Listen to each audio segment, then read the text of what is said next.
भाई बहुत कुछ है बताने को, डिटेल्स लिटरली भर भर के है। अगर ध्यान से देखोगे तो ये ट्रेलर एक फुल ऑन पैकेज था। तो चलिए हर एक सीन का प्रॉपर ब्रेकडाउन करते हैं। Sit back and enjoy the video. This is monarch season 2 trailer full breakdown. Trailer की शुरुआत होती है स्कल आइलैंड के एक लोकेशन से, जहां ऐसा लगता है कि कॉन्ग किसी का पीछा कर रहा है।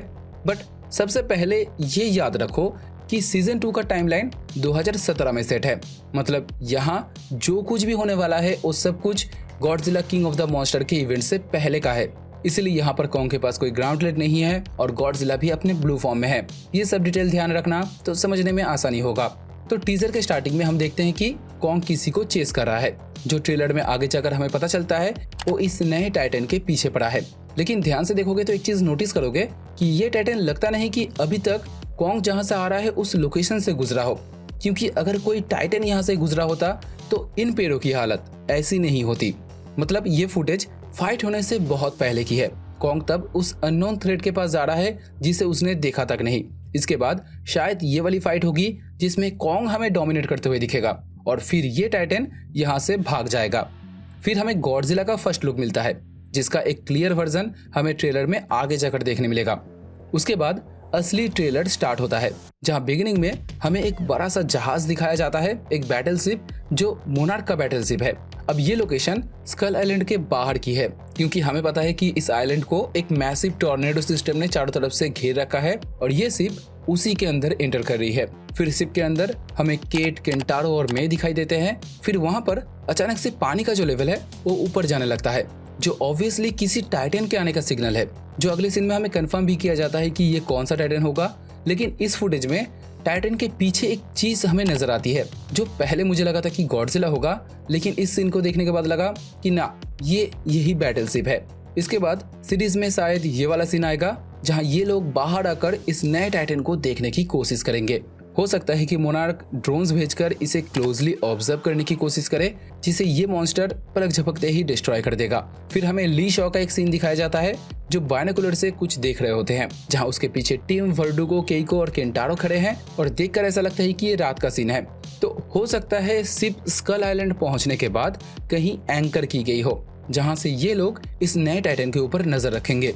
अब क्योंकि ये टाइटन स्कल आइलैंड से बाहर आएगा, मतलब वहां के एक रिफ्ट से बाहर आएगा, तो ये तुरंत किसी दूसरी लोकेशन पर नहीं जाएगा। पहले वो इस नए एनवायरनमेंट को एक्सप्लोर करेगा और तब तक मोनार्क उसके बारे में डेटा कलेक्ट करेगा, जहां पर उन्हें ली शॉ और केइको से इसके बारे में पता चलेगा, क्योंकि यही वो दोनों कैरेक्टर थे जिन्होंने 50s के टाइम पे इस टाइटन का सामना किया था। लेकिन ली शॉ यहाँ पर कहते हैं कि ये गॉडजिला तो नहीं है, तो हो सकता है कि अभी तक उसे भी ये याद ना आया हो कि ये वही 50s वाला टाइटन है। इसके बाद हम देखते हैं कि ये टाइटन एक पोर्ट के काफी क्लोज चला जाता है, जहां बहुत सारे कार्गो शिप खड़े हैं, लेकिन बिना कुछ किए, बिना कुछ नुकसान के वो अचानक वापस मुड़ जाता है और अगले ही सीन में एक मोनार्क पेट्रोलिंग बोट को डिस्ट्रॉय कर देता है। इसके बाद हमें ये हेलीकॉप्टर्स का सीन दिखाया जाता है। अब हो सकता है कि इनमें ली शॉ के साथ मोनार्क की एक टीम हो, जो किसी रीजन से दोबारा इस आइलैंड पर जा रहे हो, शायद इस टाइटन से फाइट करने के लिए या फिर इस रिफ्ट को डिस्ट्रॉय करने के लिए। उसके बाद हम देखते हैं कि केंटारो, हिरोशी, केट और मे उस बर्बाद हुए लोकेशन पर पहुंचते हैं जिसे कॉन्ग ने डिस्ट्रॉय कर दिया था।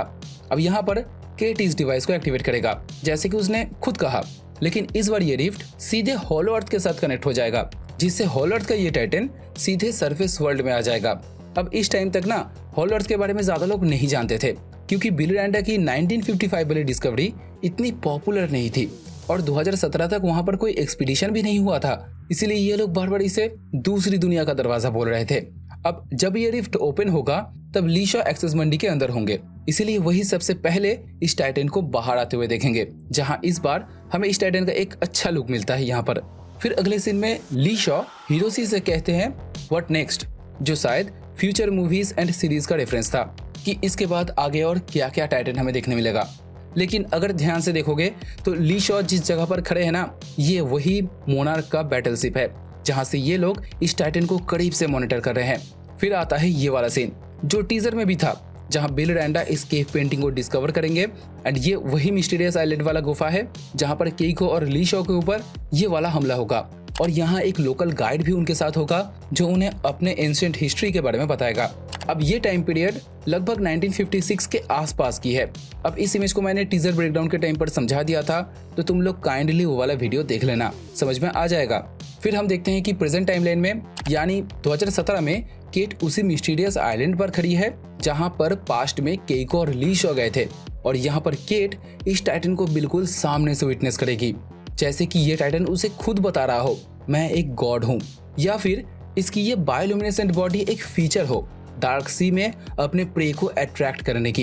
एंड वही चीज वो केट के ऊपर कर रही है, उसे हिप्नोटाइज कर रही है, या फिर ये एक तरह का कोई डोमिनेंस जेस्चर है, जैसे गॉडजिला कभी कभी ह्यूमंस के सामने आकर अपनी प्रेजेंस फील कराता है, बिल्कुल पास जाकर इंसानों को उसकी औकात समझाता है, जिससे ये वाला इंसान डर कर उसे गॉड मान लेता है। एंड यही चीज यहाँ के एंशिएंट लोगों के साथ भी हुआ होगा, जिससे यहाँ के लोग इसे गॉड मान लिए थे।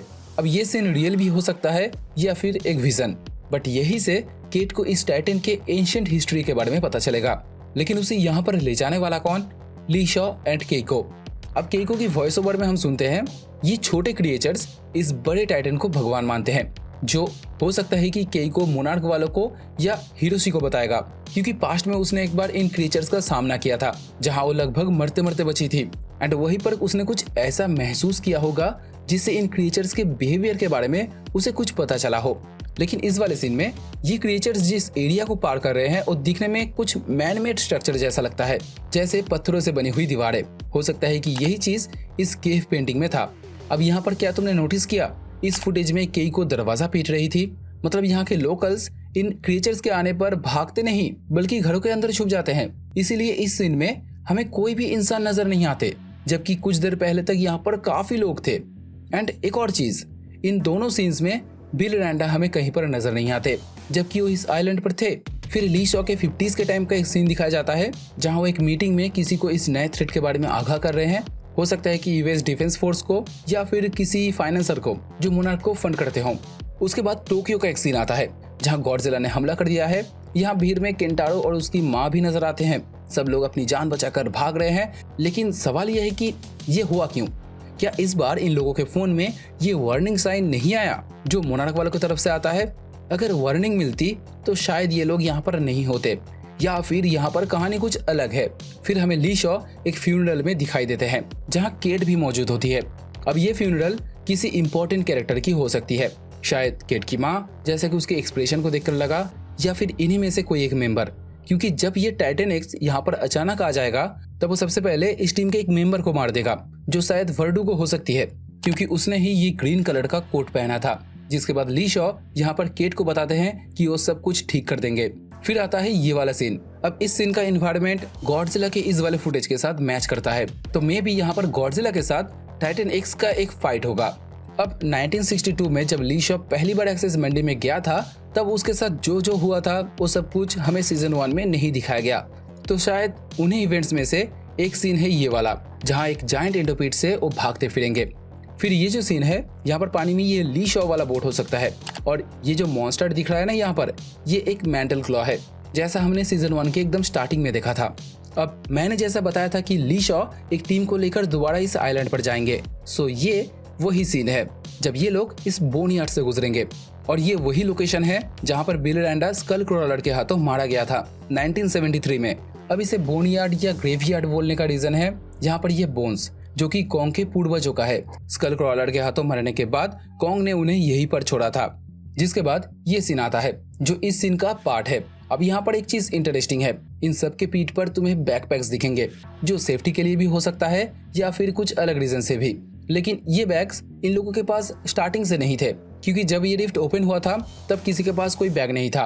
और यहाँ पर इस सीन में यहाँ पर टीम भी मौजूद था, बट जब ये लोग बैकपैक के साथ होंगे तब टीम यहाँ पर इन लोगों के साथ नहीं होगा।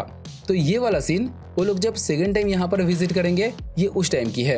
एंड यहाँ पर उनके एक्सप्रेशन को देखकर लगता है कि वो कॉन्ग को ढूंढ रहे हैं। जिसके बाद यहाँ पर उनके साथ एक हादसा होगा जो ट्रेलर के आगे हमें दिखाया जाता है, जहाँ उनके ऊपर एक ट्री जैसा क्रिएचर हमला कर देगा एंड इस अटैक में मे फंस जाएगी। अब ये जो क्रिएचर है इसको कहते हैं वाइन स्ट्रैंगलर। फिर ये जो सीन है यहाँ पर हमें पता है कि ये टाइटन भाग रहा है, लेकिन इस फाइट से पहले यहाँ पर और भी बहुत कुछ होगा। ये टाइटन सबसे पहले इन लोगों के ऊपर हमला करेगा, जहाँ पर ये लोग बचने की कोशिश करेंगे। फिर इनके बीच कॉन्ग आ जाएगा और फिर हमें उन दोनों की फाइट देखने मिलेगी। अब अगला सीन शिप के अंदर का है, जहाँ टीम वर्डुगो और एपेक्स की एग्जीक्यूटिव ब्रांडा भी मौजूद है। और इस सीन में ये लोग उस लोकेशन को मॉनिटर कर रहे हैं जहाँ से ये सारा खेल शुरू होगा।